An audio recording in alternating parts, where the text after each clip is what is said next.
เดือนละสอง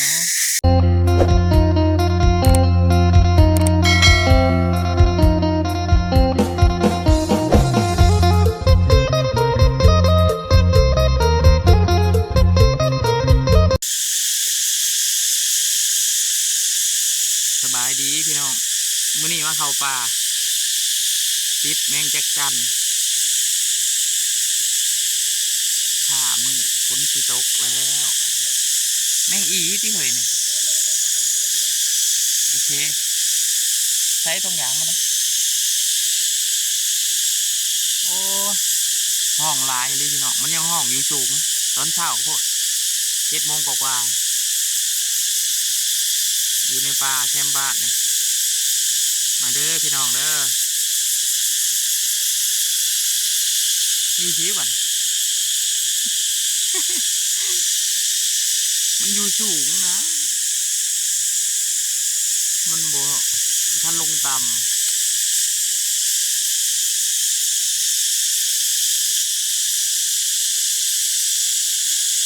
มากระโลกกูเนี่ย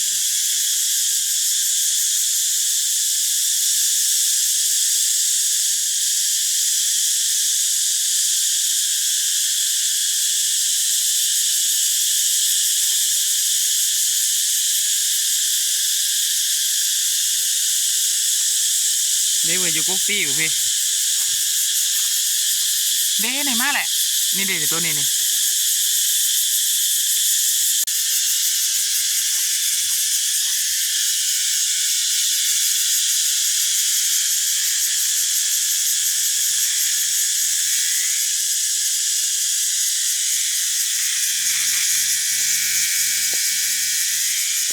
ติดถับสองก็ได้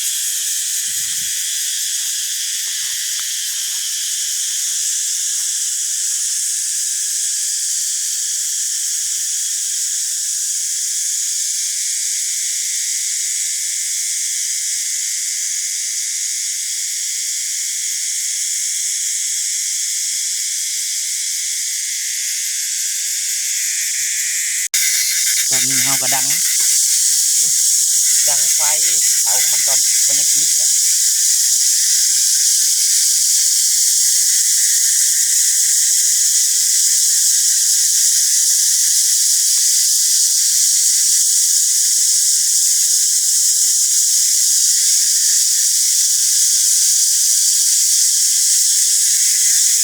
ตั้งไฟเผาตังก่อนเนี่ยมัน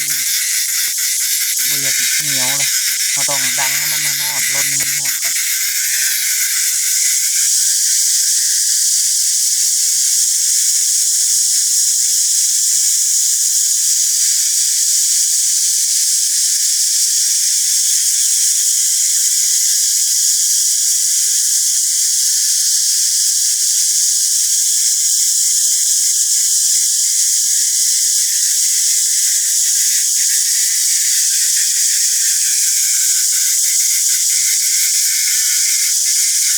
เตรียมได้ขนาดประตูแบบ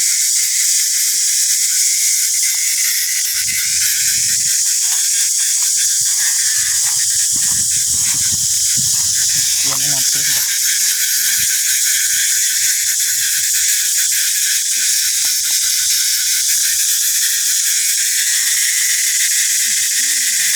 ที่แล้วมันหอนเนาะ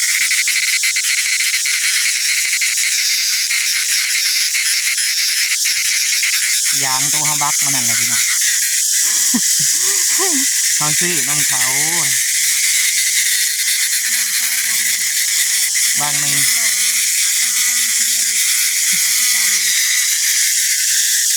1,000 เงินบาทกับประมาณ40 บาทประมาณนี้เฮ้ยแต่ที่ดึงเอาหมดนั่นน่ะ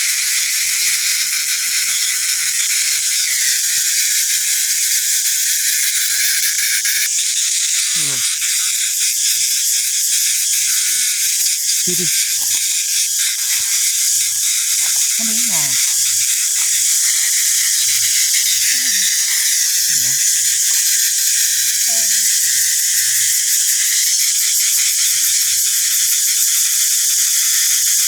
โอ้ย แบบนี้ไม่ได้กินนะเห็ดแบบนี้ไม่ได้กินเจ้าชาแล้วบ่ได้กินเลยเด้อเขาบอกไว้แล้วเขาบ่เคยกินนะ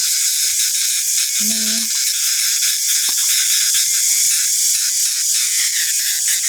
ได้ประมาณ10 โตจากบ้าพิมพ์ไปบ้าพิมพ์เอาไปก็พอเท่าบ่แล้วได้จะบ่เห็นอ่ะโอ้ป้าไปเอาทำไมเนี่ยมันบ่ไปดอกมันติดตัวนั้น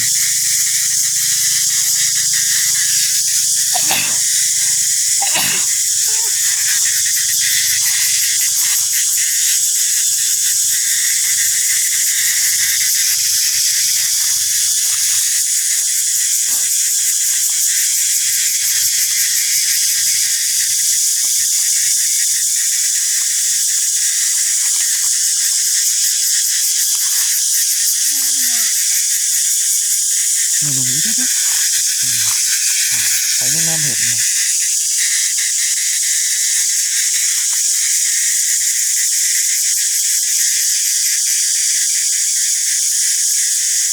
ไม่โคตรมันจะไม่ส่วนแบบโยแนวมาแล้วนะคิดว่าเจลาโตโอเคอยู่เอาหนักลูก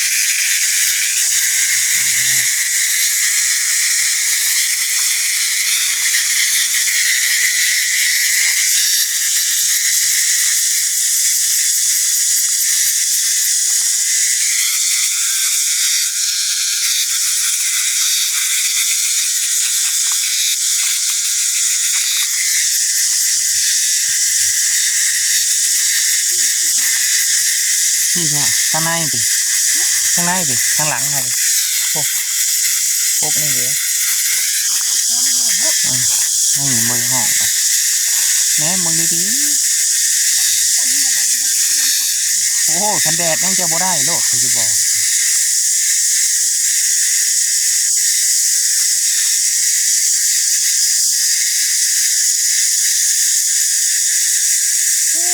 เพื่อจะเห็นตัวหนึ่งเนาะมันหากระห้องมันจะแห่มันจะหลาย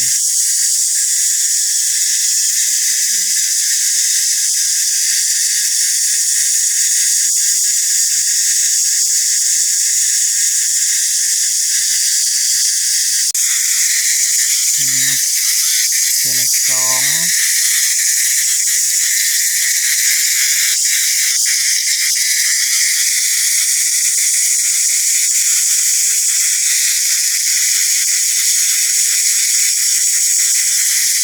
มันจะมีตัวได้ตัวบ่ได้ได้แล้วอ่ะเจ้าจีเชียเลียดกับมันบ่ได้เจ้าจะเห็นตัวได้ตัวนั้นใช่โลจำมันลดแล้วค่อยหลังนี่เท่านี้นะโคตรนั่นนี่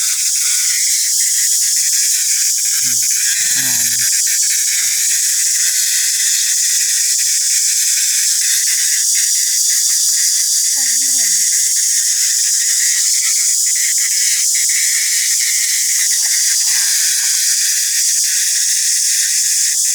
โลดมันรู้อย่างเราได้แล้วเนี่ยมันแคบไหม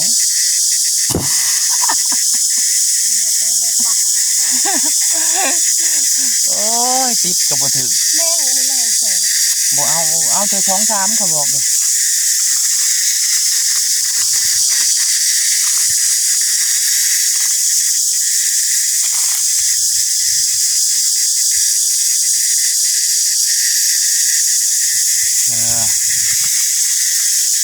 เอาไปอีกยังได้นะ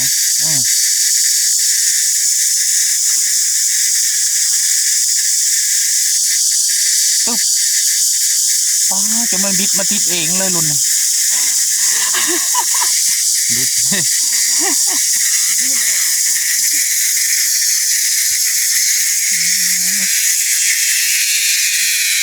เอาเธอ3เนี่ยติดโตกับ30ติดเชือเลยประมาณนี้ เดี๋ยวเสือละโตดึงลงมาเยอะมันเมื่อยก็บ่ได้เด้อ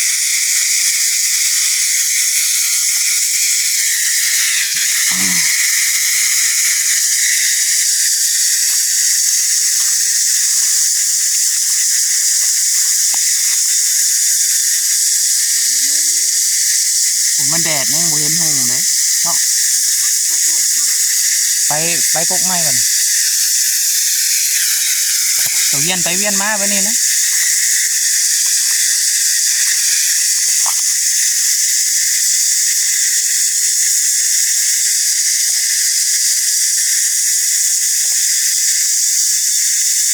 แห้งอย่าตั้งมดได้ก็เป็นยังไงตั้งหลุมมาเลยเขาก็เปลี่ยนดีไม้มันติดเครื่องกลางเลยอยู่ปลายมันบ่ได้นั่นหมดเลยม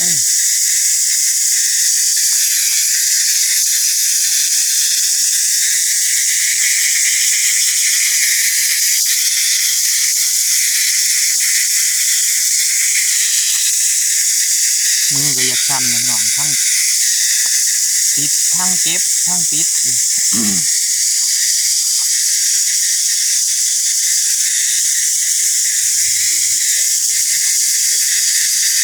โอ้ยแม่มึงจะเห็นทำมันนี่นะแม่มีลมคันบอลมันร้ายนะขึ้นกับกุ๊กเดียวกับเต็มของแห้งอย่าโอ้พัฒนาได้ไหม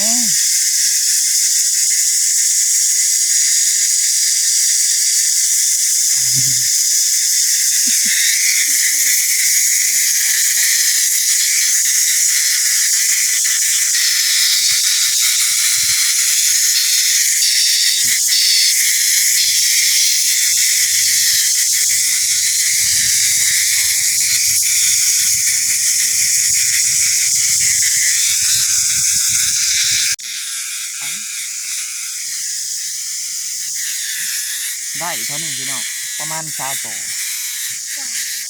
ชาว30 ตัวไปติดบนไม้ก่อนมันแหมันขึ้นเมื่อปลายไม้กูไม้ห้องไปถึงมาวันนี้ก็สิจบคลิปเพียงเท่านี้ฝากกดไลค์กดแชร์กดติดตามบ่ผ่านโฆษณาเด้อเพื่อเป็นกำลังใจให้เราทำคลิปต่อไปเอาปิดคลิปแล้วนี่ยังมาอยู่